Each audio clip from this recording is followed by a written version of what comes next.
with Mandy at the Valley Preferred Cycling Center in Trexlertown, Pennsylvania, and Mandy is a member of Team Novo Nordisk. Mandy, how are you? I'm good. How are you? I'm good, thank you.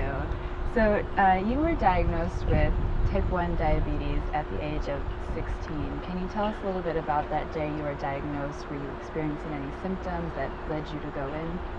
Yeah, so when I was diagnosed at 16, at that time I was living in Germany with my father, and I was over there actually going to school and racing, and I was racing for the state team. Mm-hmm. And we went in for routine blood work, and through that they told me my blood sugar was really high, and I had no idea what that meant.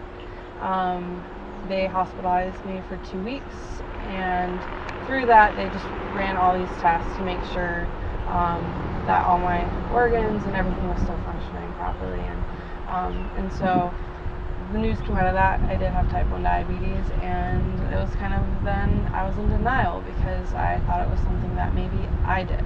Right. And so given that athletics and sports are such a big part of your life, you were racing at the time, what did this diagnosis mean to you? Did you think that you might have to put your athletic career on hold or stop it altogether? I did, yeah. I had a doctor tell me in the hospital that I would never compete at a high level. Before that I was already competing nationally and riding for the state and just, traveling and racing and going to school just like your regular average kid. Right. So when the doctor told me that, I kind of thought, well, maybe he's right, because I've never really heard of any other athletes with type 1 diabetes. Mm-hmm. And so I was like, all right, well, there has to be a way that I can still just ride and have fun. And I still kind of just continued racing and worked with a nutritionist. And my parents were really supportive, even though my mom was all the way in Florida. I was with my dad, and I guess you could say it did bring us closer too. Mm-hmm. Because there was a lot of unanswered questions, I guess, because my dad was always a big part of my sports, and sometimes my body, I just wouldn't be able to continue. I was just tired. Right. So I think it answered a lot of kind of questions on his side. Yeah. Can you tell us a little bit more about how you overcame this challenge, when the doctor said to you, well, I don't think you'll be able to compete at a high level anymore, what really kind of bolstered your spirit to get you through that? Just my love for the sport. I was doing it since I was 10 years old. I was also a swimmer and runner before, and I've just been an athlete my entire life, so I couldn't really imagine my life without exercise and competing. Yeah. So I just continued to train and manage it, which was really difficult for a really long time. And some days, like today, still, I depends on the day. Every day your body changes, but I just took it as a challenge. I said, well, I'm going to find a way and make a way. Right. And then 2 years later, I actually moved back to Florida to live with my mom and finish my last year as a senior in high school. And I actually got a really good endocrinologist there in Florida, and she kind of had me log everything. And it kind of made me realize, okay, this is what I need to do, and this is what, these are the types of foods that I eat that affect my blood sugar. And it's also controlling my nerves, because that can spike my blood sugar. It was just, I wanted to compete at that level again. That was in me, so yeah. I wanted to find a way. Right. And do you think that maintaining an athletic lifestyle and athletic career helped you to develop coping mechanisms and maintenance but maintenance techniques, I guess, for diabetes?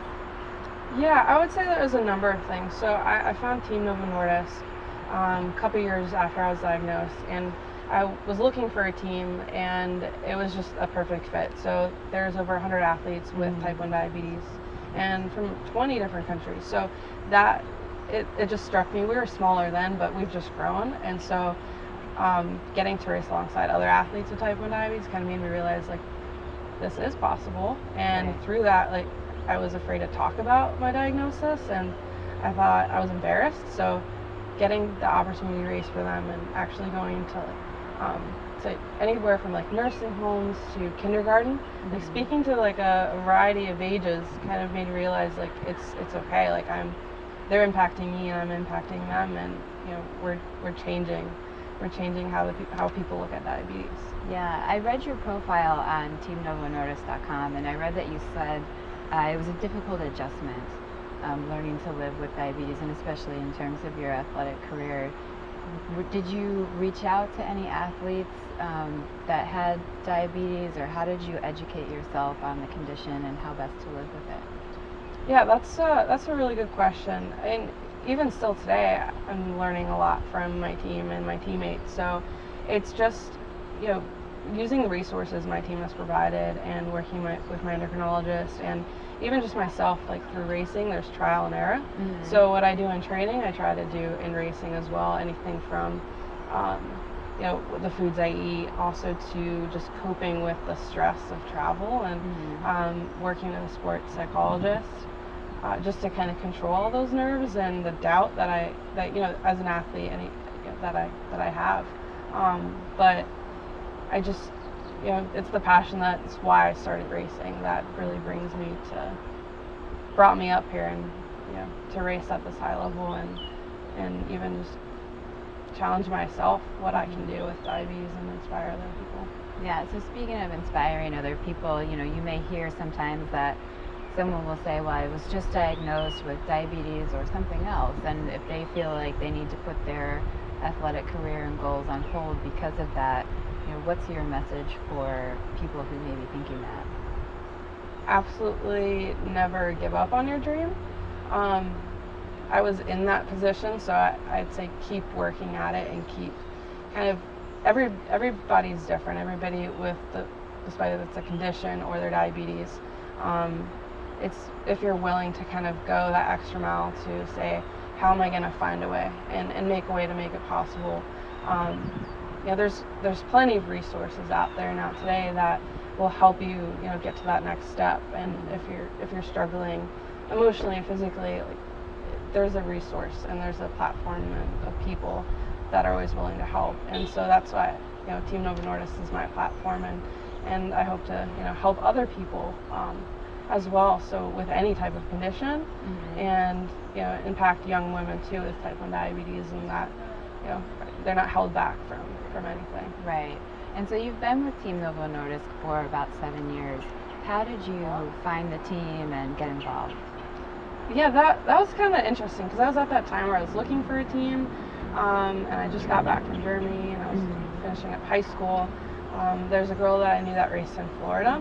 She didn't have diabetes, but it was a mix at that time of type 1 diabetes and non-type 1 athletes, which was cool, because they got to learn we got to learn tactics, and they got to learn, what diabetes is like. So it was kind of like a mix of both, but it was kind of through her that I joined the team, and we were small back then. And then a few years back, it just became all type 1. So kind of being along that journey was a really cool opportunity. Yeah, and how do you think that being a part of Team Novo Nordisk has changed your life? 100%. I mean, it's changed my life completely. My goal is to be in the 2020 Olympics, and their support means everything to me. I also graduated in 2014 from Penn State Lehigh Valley.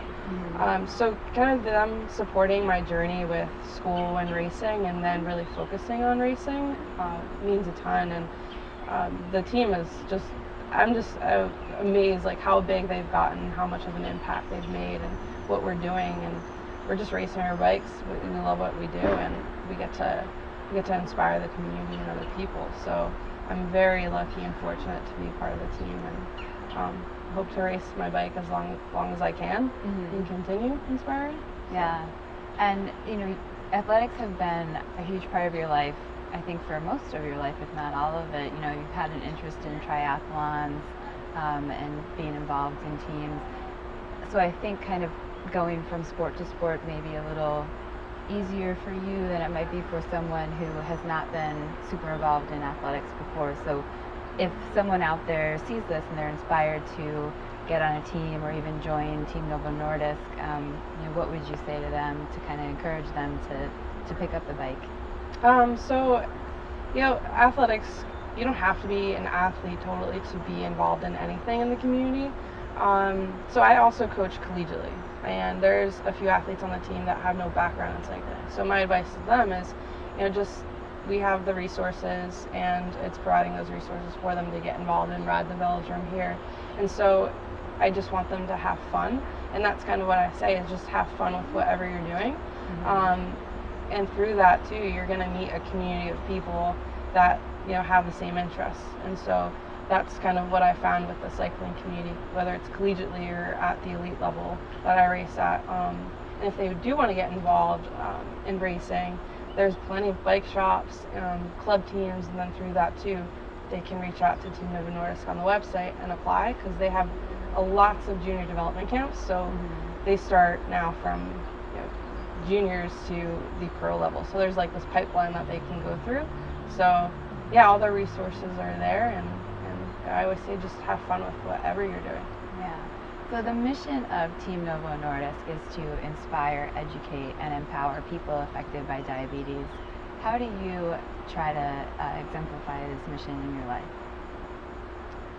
It's a pretty powerful mission. I would say just by continuing doing what I love, and through that connecting with the community, whether that be impacting people with type 1 diabetes or just really any condition that anybody has, or for the if they love Team Novo Nordisk or the sport, it's in empowering other women too, just out there that to continue their education and whatever their heart is set on.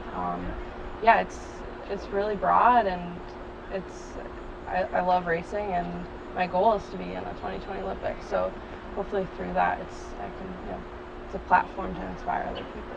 Yeah. So our wrap-up question, maybe the biggest question of the day, what is your take-home message for anyone who has been living with diabetes or newly diagnosed and they're kind of struggling to figure out how to live with it? What would you say to someone? Never give up. That's my biggest thing, because I almost gave up, and my love for the sport kind of just kept me going. So having something that drives you is really important, and being able to just connect with the community. And so I try to do that when I go to events or just on social media. So my big message is really just to keep following your dreams, and along the way just being happy every day with what you have control of. Well, Mandy, thank you so much for joining us today. We wish you the best of luck with Team Novo Nordisk and your goals for the 2020 Olympics. Thank you. I really appreciate you guys coming out here, and yeah, thank you. Thank you.